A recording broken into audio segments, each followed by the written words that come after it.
Nama Bapa dan Putra dan Roh Kudus. Amin. Shalom Aleichem bersama Mesia.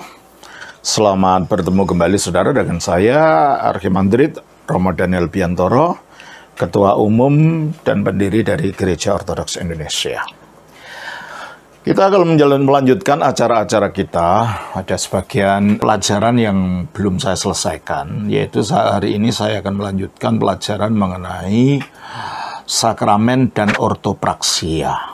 7 video yang terakhir dari pelajaran mengenai sakramen dan ortopraksia, itu waktu itu saya rekam di Bali, waktu saya di Bali, dan itu sudah beberapa bulan dari waktu itu saya belum bisa melanjutkan.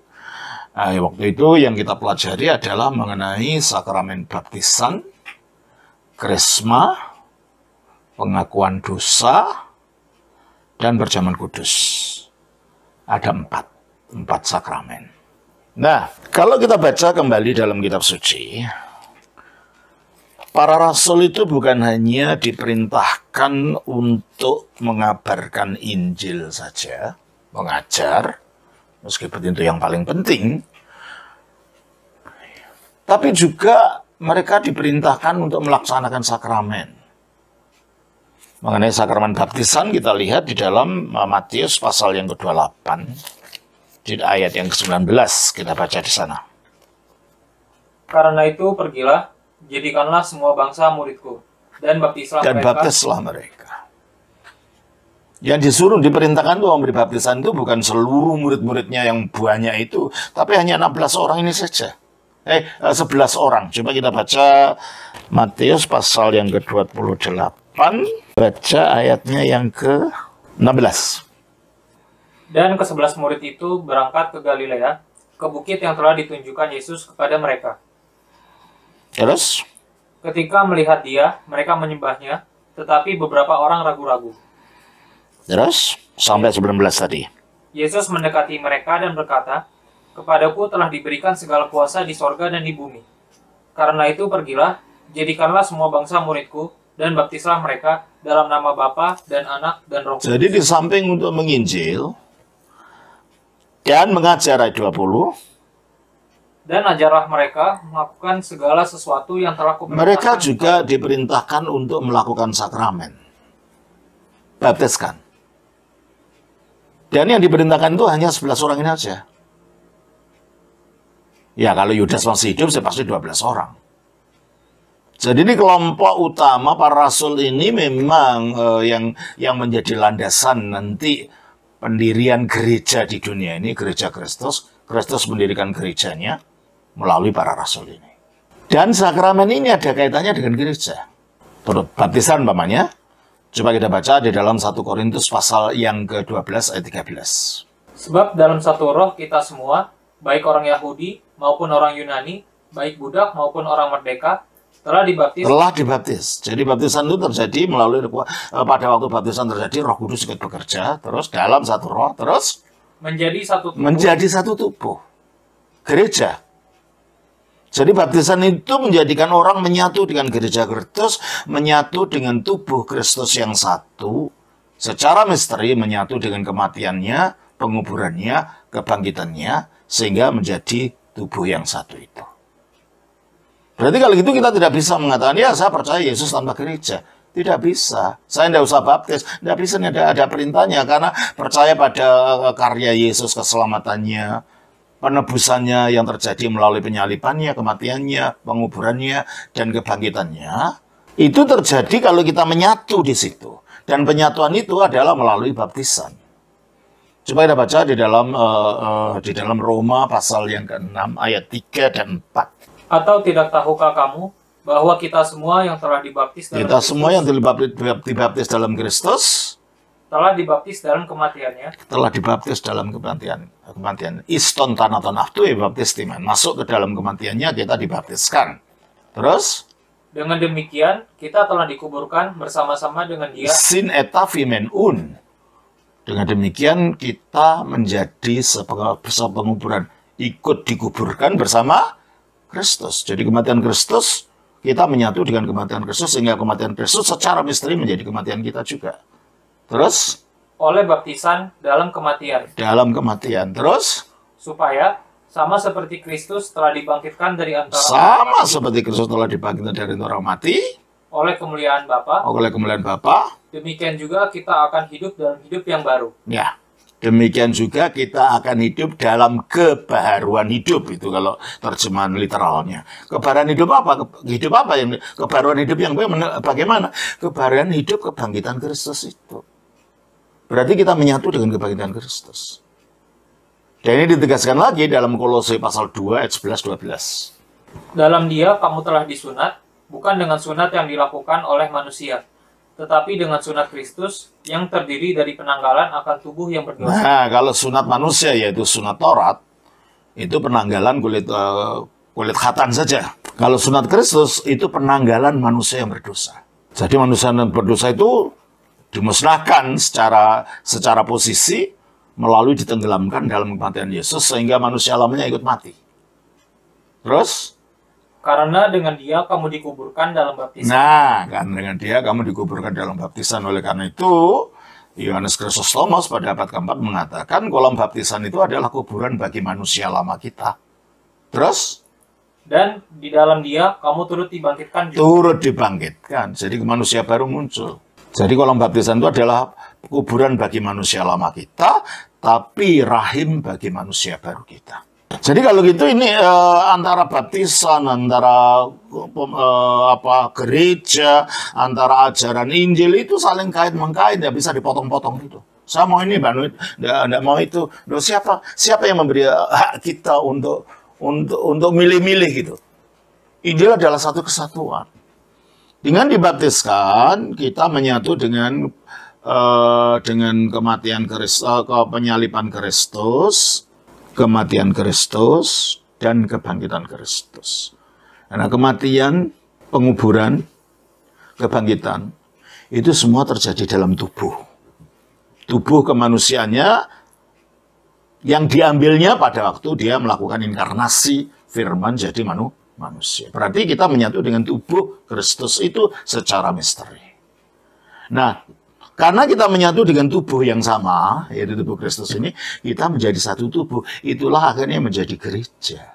Gereja itu menjadi tubuh Kristus secara mistika. Coba kita baca di dalam Efesus pasal 1 ayat 22-23. Dan segala sesuatu telah diletakkannya di bawah kaki Kristus, dan Dia telah diberikannya kepada jemaat sebagai kepala. Nah, Dia telah diberikan kepada gereja. Kata jemaat itu eklesia bahasa aslinya, artinya gereja. Dan Dia telah diberikan kepada gereja sebagai kepala. Terus? Dari segala yang ada. Jemaat yang adalah gereja yang adalah apa? Tubuhnya. Tubuhnya. Jadi kalau kita dibaptiskan menjadi satu tubuh, artinya kita menjadi bagian dari gereja. Bagian dari tubuh Kristus yang mistika itu. Berarti kalau itu baptisan itu menyatukan kita dengan tubuh Kristus, menyatukan kita dengan gereja Kristus, dan dengan demikian menyatukan kita dengan kepala, karena Kristus adalah kepala gereja itu. Nah, itulah baptisan.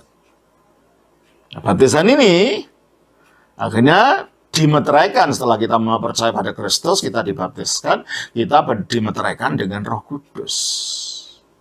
Karena baptisan tidak berdiri pada dirinya sendiri, tapi juga kita menerima Roh Kudus di situ. Dan penerimaan Roh Kudus itu adalah melalui sakramen Krisma, yaitu dengan pengurapan, sebagaimana yang terjadi dalam Perjanjian Lama.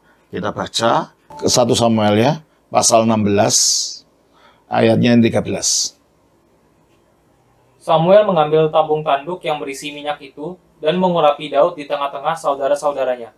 Sejak hari itu dan seterusnya, berkuasalah Roh Tuhan atas Daud. Jadi setelah diurapi dengan minyak, maka Daud menerima Roh Kudus. Dan di dalam 1 Yohanes 2 ayat 27 ada tanda bahwa orang Kristen awal itu juga diberi pengurapan ini. Terus?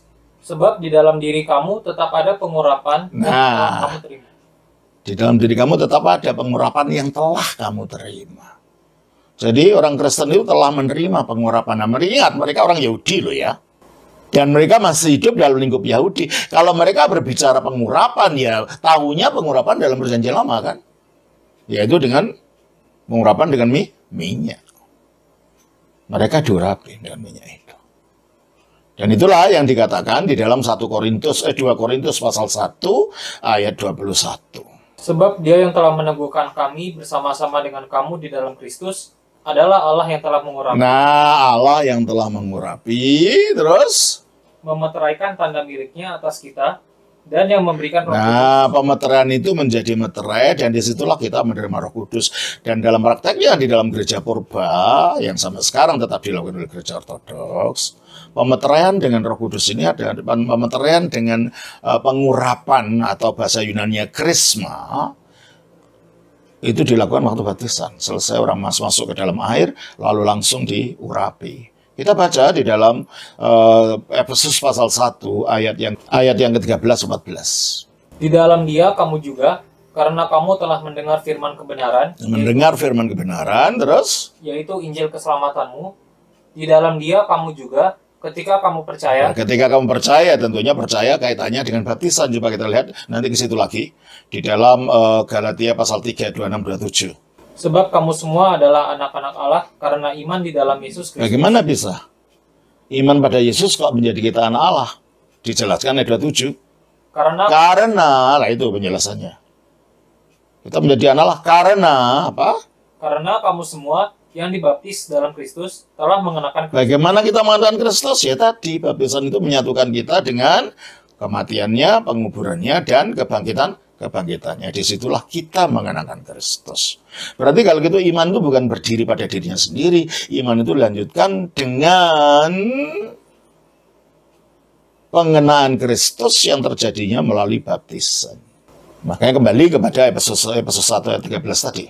Di dalam Dia kamu juga, karena kamu telah mendengar firman kebenaran. Mendengar dan akhirnya dibaptiskan, terus? Yaitu Injil keselamatanmu.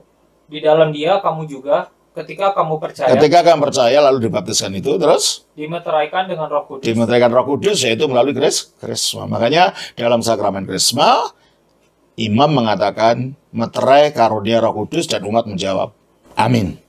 Dan pada saat itu umat diurapi dengan minyak urapan. Nah, itulah sakramen yang kedua, sakramen krisma. Di samping itu, para rasul juga mendapat otoritas dari Yesus untuk melaksanakan sakramen terutama, yaitu sakramen perjamuan kudus. Coba kita baca di dalam Lukas. Bentar, pasal 19 atau pasal 22 ayat 19. Lalu ia mengambil roti, mengucap syukur, memecah-mecahkannya dan memberikannya kepada mereka, katanya, inilah tubuhku yang diserahkan bagi kamu, perbuatlah ini. Perbuatlah ini. Dengan dia perintah perbuatlah ini adalah otoritas yang diberikan kepada para rasul untuk melaksanakan sakramen ini. Melakukan ini, do it. Lakukan ini. Ya, kalau terjemahan bahasa Inggrisnya dikatakan do it. Lakukan ini. Jadi baptisan, krisma, perjamuan kudus, itu perintah-perintah Kristus yang diberikan kepada para rasulnya. Untuk membuat ajaran itu bukan hanya sebagai teori, tapi sebagai pengalaman penyatuan dengan Kristus itu melalui sakramen-sakramen ini. Dan kemudian yang telah kita bicarakan adalah sakramen pengakuan dosa.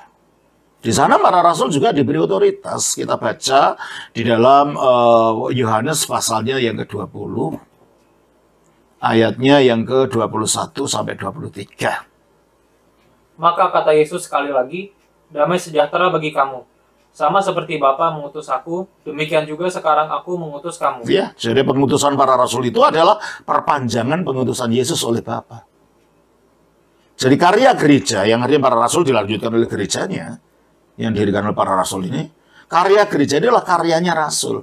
Ini adalah misinya Allah. Kalau bahasa Latinnya, missio Dei, pengutusan Allah. Bukan hanya sekedar pekerjaan manusia. Bukan Bapa mengutus aku mengutus kamu. Lalu? Dan sesudah berkata demikian, ia mengembusi mereka dan berkata, terimalah Roh Kudus. Nah inilah merupakan merupakan otoritas kuasa yang diberikan, kuasa ilahi yang diberikan pada para rasul untuk melaksanakan sakramen yang dinyatakan di bawahnya itu apa itu? Jikalau kamu mengampuni dosa jikalau kamu mengampuni dosa orang, dosanya diampuni. Terus. Dan jikalau kamu menyatakan dosa orang tetap ada, dosanya tetap ada. Mereka mempunyai kuasa mengampuni dan menetapkan dosa ini bukan karena kekuatan mereka, tapi karena Roh Kudus yang dihembuskan. Berarti Roh Kuduslah yang menerapkan karya pengampunan Kristus akibat penebusannya di atas salib itu bagi orang yang mengaku dosanya. Dengan dihembuskannya Roh Kudus, itulah mereka diberi otoritas, diberi kuasa. Dan itulah merupakan penabisan dari para rasul itu. Jadi kalau begitu, keempat sakramen yang telah kita bahas, baptisan, krisma, perjamuan kudus, dan pengakuan dosa, itu terjadinya melalui pelayanan para rasul. Nah itulah sebabnya akhirnya otoritas yang diberikan oleh Kristus, yang diberikan pada para rasul itu akhirnya dilanjutkan melalui pentahbisan yang dilakukan oleh para rasul untuk orang-orang yang nanti akan diangkat menjadi pemimpin-pemimpin gereja. Coba kita baca di dalam Kisah Rasul pasal 14. Kita baca dulu Kisah Rasul pasal 6. Ayatnya yang ke 1 sampai 6. Pada masa itu, ketika jumlah murid makin bertambah, timbullah sungut-sungut di antara orang-orang Yahudi yang berbahasa Yunani terhadap orang-orang Ibrani. Maksudnya orang Yahudi berbahasa Yunani dan orang Yahudi yang berbahasa Aramia, maka disebut orang Ibrani. Karena bahasa Ibrani pada waktu itu sudah tidak digunakan lagi. Bahasa Ibrani hanya digunakan di sinagoga pada waktu mereka membaca kitab suci Perjanjian Lama. Untuk sehari-harinya mereka menggunakan bahasa Aramaik atau bahasa Aramia, yaitu bahasa Syria. Ya, dan ini orang yang disebut sebagai orang Ibrani itu. Terus? Karena pembagian kepada janda-janda, mereka diabaikan dalam pelayanan sehari-hari. Berhubung dengan itu, ke-12 rasul itu memanggil semua murid berkumpul dan berkata, kami tidak merasa puas, karena kami melalaikan firman Allah untuk melayani meja. Melayani, diakonin. Coba di dalam Alkitab bahasa Yunaninya mana? Kita baca di dalam Kisah Rasul pasal 6. Ayat yang ke-2.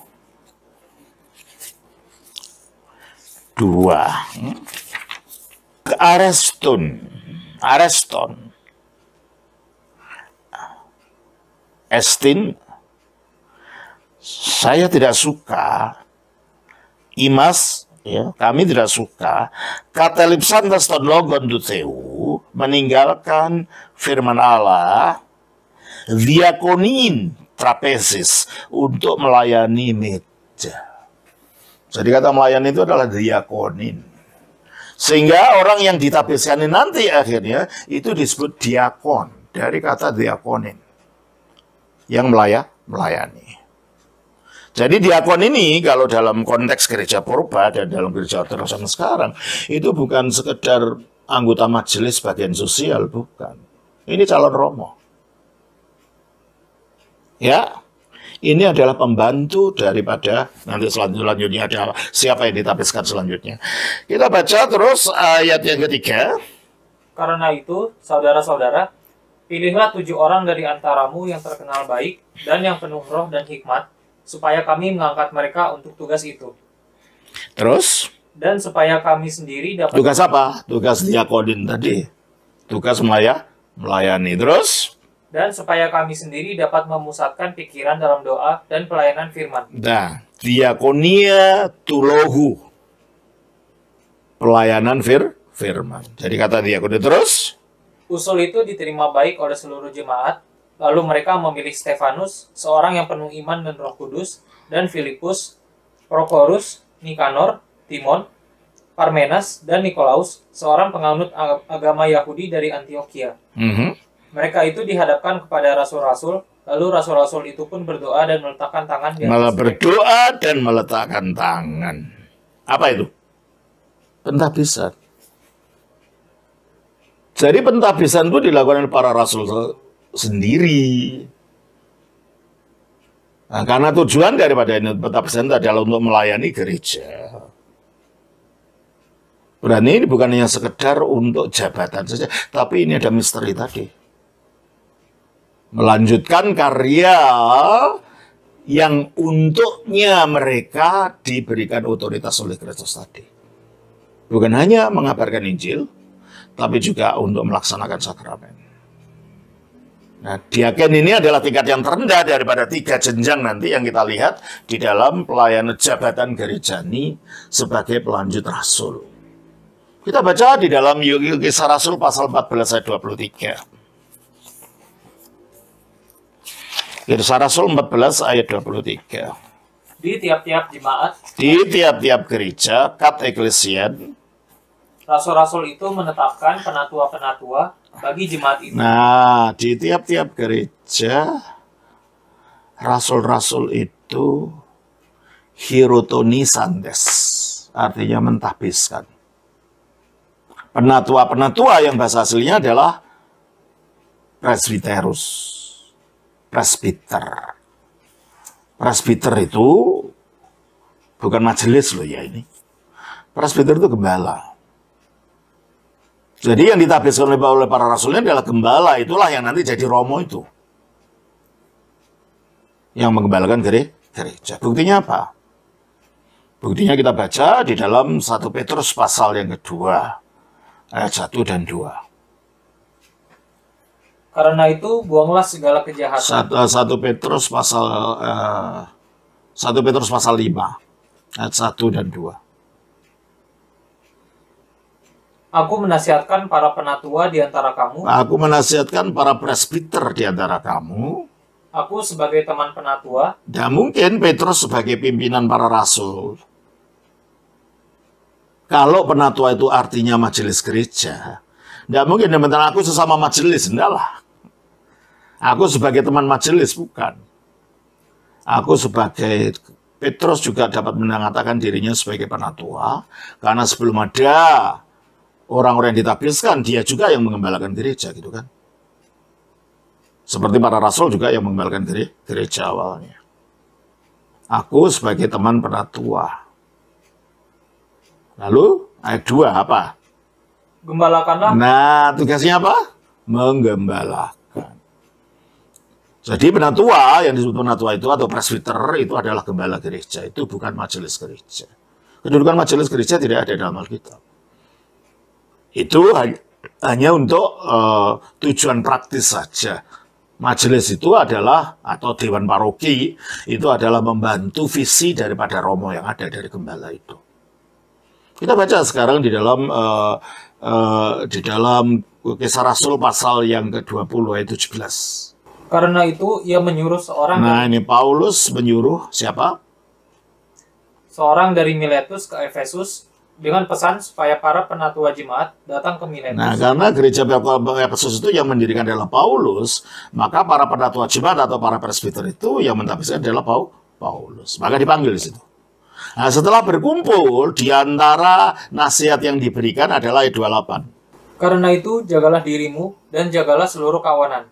Karena kamulah yang ditetapkan Roh Kudus menjadi penilik untuk menggembalakan. Nah, untuk apa? Untuk menggembalakan. Jadi, para penatua itu adalah gembala-gembala gereja. Di samping, tugas yang lain adalah, kita baca 1 Timotius pasal 5 ayat 19. Jika seorang laki-laki atau perempuan yang percaya mempunyai 1 Timotius pasal 5 ayat 19. Janganlah engkau menerima tuduhan atas seorang penatua. Ayat 17. Penatua-penatua yang baik pimpinannya. Penatua yang baik pimpinannya. Presbiter yang baik pimpinannya. Jadi mengembalakan, memimpin, terus apa lagi? Patut dihormati 2 kali lipat. Terutama mereka yang dengan jerih payah berkhotbah dan mengajar. Jadi tugasnya apa? Mengembalakan, memimpin, berkhotbah, dan mengajar.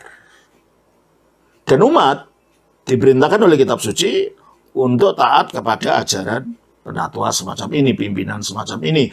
Coba kita baca di dalam Ibrani pasal 13 ayat 17. Taatilah pemimpin-pemimpinmu dan tunduklah kepada mereka, sebab mereka berjaga-jaga atas jiwamu sebagai orang-orang yang harus bertanggung jawab atasnya. Diberjaga-jaga melalui mendoakan, melalui nasihat, melalui konseling, melalui pengajaran, melalui memberikan sakramen, semuanya ini. Nah, kalau begitu, untuk pemilihan mereka melakukan tugas-tugas, terutama tugas sakramen ini, untuk melanjutkan karya para rasul itu, mereka perlu mendapat otoritas yang diberikan Kristus pada para rasul melalui pentahbisan. Oleh karena itu, pentahbisan ini adalah merupakan transfer otoritas, transfer rasuliah yang diberikan kepada para penatua tadi. Itulah sebabnya ini bukan hanya sekedar jabatan. Ini merupakan misterion, merupakan sakramen, sehingga memungkinkan orang ini melakukan sakramen-sakramen tadi. Tanpa ditabiskan, tanpa ada sakramen pentahbisan, seseorang tidak bisa menjalankan sakramen-sakramen itu. Dan syaratnya seseorang untuk ditabiskan harus dapat dilacak mata rantai rasuliahnya. Jadi gereja di Yerusalem, mula-mula yang jadi pimpinannya adalah Petrus, lalu kemudian Yakobus. Petrus pindah ke Antiokhia, dia menjadi pimpinan gereja di Antiokhia selama 7 tahun, baru pindah ke Roma dan mati di Roma. Berarti kalau gitu semua gereja-gereja ini ada kaitannya dengan otoritas yang diberikan oleh Kristus kepada Petrus. Sehingga dengan demikian, keabsahan melaksanakan sakramen itu dikarenakan otoritas yang Kristus berikan kepada para rasulnya. Sehingga gereja itu didirikan atas dasar para rasul. Dan juga para nabi, yaitu karunia nabi dalam gereja. Coba kita baca di dalam Efesus pasal yang kedua, ayatnya yang ke-20. 19-20. Demikianlah kamu bukan lagi orang asing dan pendatang, melainkan kawan sewarga dari orang-orang kudus. Nah, orang kudus adalah gereja. Coba kita baca dalam 1 Korintus 1 ayat 2. Kepada jemaat Allah di Korintus, yaitu mereka yang dikuduskan dalam Kristus Yesus, dan yang dipanggil menjadi orang-orang. Jadi yang dipanggil menjadi orang kudus, yang disebut orang kudus adalah jemaat atau gereja. Kita menjadi bagian dari gereja. Tuh ya. Dan juga keluarga apa? Kembali lagi kepada Efesus tadi, ayat 20. Melainkan kawan sewarga dari orang-orang. Nah, orang kudus, kawan sewarga dari orang kudus, terus dan anggota-anggota keluarga. Anggota keluarga Allah. Dan anggota keluarga Allah itu adalah gereja juga. Ayat 15 dari 1 Timotius 3. Jadi jika aku terlambat, sudahlah engkau tahu bagaimana orang harus hidup sebagai keluarga Allah, yakni jemaat dari Allah yang hidup. Ya, keluarga Allah yaitu gereja dari Allah yang hidup. Jemaat itu adalah gereja bahasa aslinya. Saya bacakan dalam bahasa aslinya coba. 1 Timotius 3 ayat yang ke-15. Ean the vradino, tetapi jika aku terlambat, ina supaya idis engkau boleh mengetahui pos bagaimana seharusnya Enikotheu di dalam rumah Allah, anas treveste, kalian harus bertindak. Itis estin, yaitu keluarga Allah tadi, Ecclesia Tutheu Zondos, gereja Allah yang hidup. Berarti yang disebut keluarga Allah adalah gereja, orang kudus juga gereja. Jadi Efesus pasal yang kedua itu, ayat 20 itu berbicara tentang gereja, terus kan? Yang dibangun di atas dasar para rasul. Nah, yang dibangun di atas dasar para rasul. Dan para nabi. Para nabi. Bukan nabi perjanjian lama ya, ini nabi pelayanan dalam gereja. Itu ada karunia nabi dalam gereja waktu itu. Coba kita baca dalam 1 Korintus pasal 12 ayat 28. Dan Allah telah menetapkan beberapa orang dalam jemaat. Nah, Allah telah menetapkan beberapa orang dalam eklesia, dalam gereja, yaitu pertama sebagai rasul, kedua sebagai nabi, lalu ketiga sebagai pengajar, lalu selanjutnya mereka yang mendapat karunia untuk mengadakan mujizat, dan seterusnya. Itu adalah bentuk jabatan rohani yang ada dalam gereja. Sebenarnya bukan jabatan ya, karunia rohani dalam gereja. Rasul, nabi. Jadi kalau begitu, di situ kita melihat bahwa gereja itu didasarkan atas dasar para rasul dan para nabi. Dan yang menjadi pendirinya, menjadi gereja didirikan adalah para rasul dan para nabi ini. Lalu otoritas yang diberikan para rasul oleh Kristus, diberikan pada para rasul oleh Kristus ini, diberikan pada orang-orang yang ditabiskan rasul. Pertama sebagai diaken, kemudian sebagai penilik jemaat atau episkop. Coba kita lihat di dalam 1 Timotius 5. 1 Timotius pasal 5 ayatnya yang ke-19 sampai 22. Janganlah engkau menerima tuduhan atas seorang penatua. Jangan engkau menerima tuduhan. Berarti kalau gitu Timotius ini kan suratnya pada Timotius. Timotius itu mempunyai otoritas untuk mendengarkan tuduhan atas penatua-penatua yang lain. Maka kelihatan bahwa Timotius di sini adalah pimpinan dari penatua yang lain. Dan menurut catatan sejarah gereja dari catatan Eusebius, Timotius adalah episkop termuda yang pernah ada. Dia umur 25 tahun sudah jadi episkop. Jadi kalau begitu dia memang punya otoritas di atas para penatua. Karena dia boleh mendengarkan tuduhan. Ya, teruskan. Kecuali kalau didukung 2 atau 3 orang saksi. Ya, kalau nggak gitu, nggak ada saksinya, bisa bahaya itu. Akhirnya Paulus mengingatkan. Mereka yang berbuat dosa. Siapa yang berbuat dosa yang dimaksud di sini? Ya penatua tadi. Ya para gembala tadi, presbiter tadi. Terus? Hendaklah kau tegur di depan semua orang. Semua orang maksud siapa? Presbiter yang lain, dalam rapat maksudnya. Terus? Agar yang lain itu pun takut. Nah, agar presbiter yang lain juga takut. Terus? Di hadapan Allah dan Kristus Yesus dan malaikat-malaikat pilihannya, kupesankan dengan sungguh kepadamu. Camkanlah petunjuk ini tanpa prasangka, dan bertindaklah dengan segala sesuatu tanpa memihak. Iya, tanpa memihak. Karena ada bahaya. Mentang-mentang temannya, dia dilaporkan salah, ditutupi, dibela. Maka karena jangan memihak. Apalagi Timotius waktu itu masih muda. Terus? Janganlah engkau terburu-buru menumpangkan tangan. Nah, jangan terburu-buru menumpangkan tangan. Artinya apa? Mentahbiskan. Terus? Atas seseorang, dan janganlah terbawa-bawa ke dalam dosa orang lain. Iya, kalau kamu mentahbiskan ternyata orang itu berdosa, kamu nggak selidiki dulu, kamu yang kena. Oleh karena itu, sesudah para rasul, yang mentahbiskan adalah episkop yang ditabiskan oleh para rasul sendiri. Nah, untuk menjadi episkop ternyata harus ditabiskan oleh sekelompok dari episkop yang lain atau penatua yang lain. Karena waktu itu antara penatua dan episkop atau penilik jemaat itu masih merupakan jabatan satu orang, belum total terpisah. Saya tunjukkan dulu 2 Timotius, coba kita lihat. Pasalnya 1. 2 Timotius 1 ayat 6. Oke, coba bacakan. Karena itu kuperingatkan engkau untuk mengobarkan karunia Allah yang ada padamu oleh penumpangan tanganku atasmu. Terus? Sebab Allah memberikan kepada kita. Iya, dia ditumpangi tangan oleh Paulus dan beberapa presbiter yang lain di situ. Oleh karena itu sekarang dalam gereja ortodoks untuk pentahbisan seorang romo untuk menjadi episkop itu tidak boleh satu orang episkop mentahbiskan seorang romo. Paling tidak 2 atau 3. Sehingga seorang romo bisa menjadi episkop.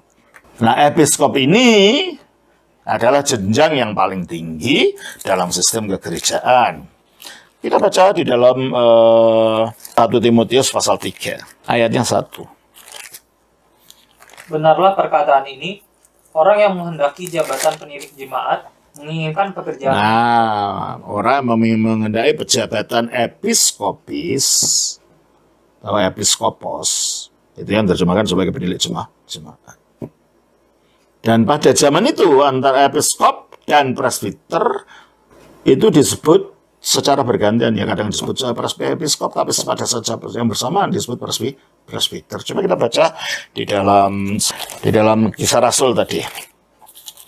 Kisah Rasul pasalnya yang ke-20 ayatnya 17. Karena itu, ia menyuruh seorang dari Miletus ke Efesus dengan pesan supaya para penatua jemaat datang ke Miletus. Siapa yang dipanggil? Penatua jemaat, para presbiter. Ayat 28, mereka disebut apa? Karena itu, jagalah dirimu dan jagalah seluruh kawanan, karena kamulah yang ditetapkan Roh Kudus menjadi penilik. Nah, disebut penilik, disebut episkop. Jadi presbiter juga pada waktu itu disebut episkop. Baru kemudian dipisahkan, episkop adalah pimpinan para presbiter. Kita baca juga Titus, pasal 1 ayat 5. Aku telah meninggalkan engkau di Kreta dengan maksud ini, supaya engkau mengatur apa yang masih perlu diatur, dan supaya engkau menetapkan Nah, supaya mentapsirkan penatua-penatua. Berarti kalau gitu Titus juga sama dengan Timotius. Dia seorang penilik jemaat yang ditapsirkan oleh Paulus. Ayat 7. Sebab sebagai pengatur rumah Allah, seorang penilik. Nah, ternyata tadi disebut sebagai penatua, sekarang disebut sebagai penilik jemaat. Jadi pada zaman itu batasnya belum tegas. Baru kemudian episkop itu sendiri, presbiter itu sendiri. Ya. Jadi kalau gitu di dalam jenjang kegerejaan itu ada 3 menurut Alkitab. Pertama episkop, lalu dibantu atau diwakilkan pada presbiter, dan ada diaken di bawahnya. Diaken adalah nanti bisa jadi presbiter.